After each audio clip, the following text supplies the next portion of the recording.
মোদি অনুপস্থিত, কিন্তু তারপরেও কলকাতা শুনল না প্রধানমন্ত্রীর শুভেচ্ছা বার্তা। আয়োজকরা দাবি তুললেন লক্ষ্য কণ্ঠে গীতাপাঠ সফল, পাশাপাশি দাবি উঠল গীতাকে জাতীয় গ্রন্থের স্বীকৃতি দেওয়ার। কিন্তু লক্ষ্য কণ্ঠে গীতা পাঠের লক্ষ্য পূরণ অধরা। এই দাবি তুলে সরব হল তৃণমূল কংগ্রেস। গড়ের মাঠের রাজনৈতিক জমায়েতকে হেলায় হার মানিয়ে লক্ষ্য কণ্ঠে গীতা পাঠের সংকল্প ছিল ব্রিগেড প্যারেড গ্রাউন্ডে।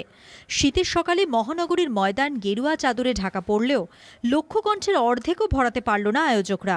পরিবর্তে যারা উপস্থিত ছিলেন তাদের বেশি করে দেখা গেল চটি গীতা সংগ্রহের লম্বা লাইন আর হুড়োহুড়িতে। রবিবার সাধুসন্ত এবং বিশিষ্ট ব্যক্তিদের জন্য সংরক্ষিত ছিল বাংলা অনুবাদ সহ সম্পূর্ণ ভগবদ্গীতা। দ্বিতীয় অধ্যায়ের শেষে পাঠকদের নজর যখন হাতে থাকা গীতা থেকে সরে গেল, তখনই সঞ্চালকের ঘোষণা আরও 2টি অধ্যায় পড়া হবে।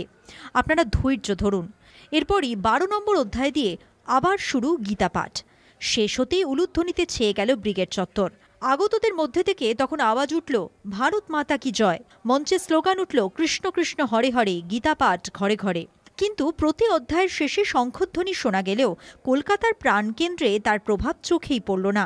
আয়োজকরা গীতা পাঠের অনুষ্ঠানকে সফল দাবি করলেও বিরোধীরা তা মানতে নারাজ। ব্রিগেডে যাই হয়ে থাকুক, গীতা আলাদা বিষয়, কিন্তু ব্রিগেড আজ একটা ফ্লপতম কর্মসূচি দেখেছে। Greatest flop. ফাঁকা মাঠ, মাত্র কয়েক হাজার লোক সেখানে ছিলেন। 3-4 হাজার 5 হাজার লোক হবে এবং বিস্তীর্ণ অংশ ফাঁকা। শুধু কয়েকটা জায়গা দেখিয়ে এটা বোঝানো যাবে না।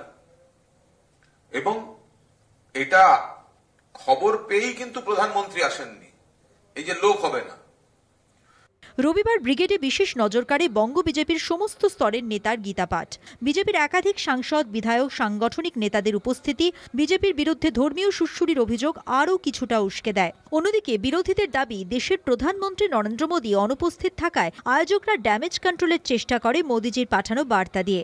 বার্তার পরই মূল মঞ্চে দ্বিতীয় স্তরে আরতি করেন সাধুরা। গীতার শেষ শ্লোক 3 বার পড়ে সমাপ্ত হয় গীতা পাঠ। আর প্রসাদ না পেয়ে বাড়ি ফেরার পথে অংশগ্রহণকারীদের অনেকেই মুখরিত হয় সমালোচনায়। আয়োজকদের দাবি ছিল লক্ষ্য কণ্ঠে গীতা পাঠের, কিন্তু সেই গীতা পাঠে আয়োজকরা তাদের বক্তব্য যে তাদের এই গীতা পাঠের এই কর্মসূচি সফল হয়েছে।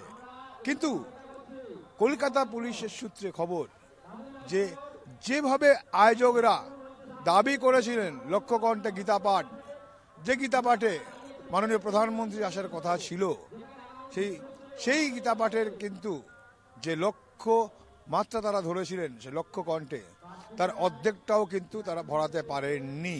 ক্যামেরা দিলীপের সঙ্গে দেবাশিস সেনগুপ্ত, কলকাতা টিভি।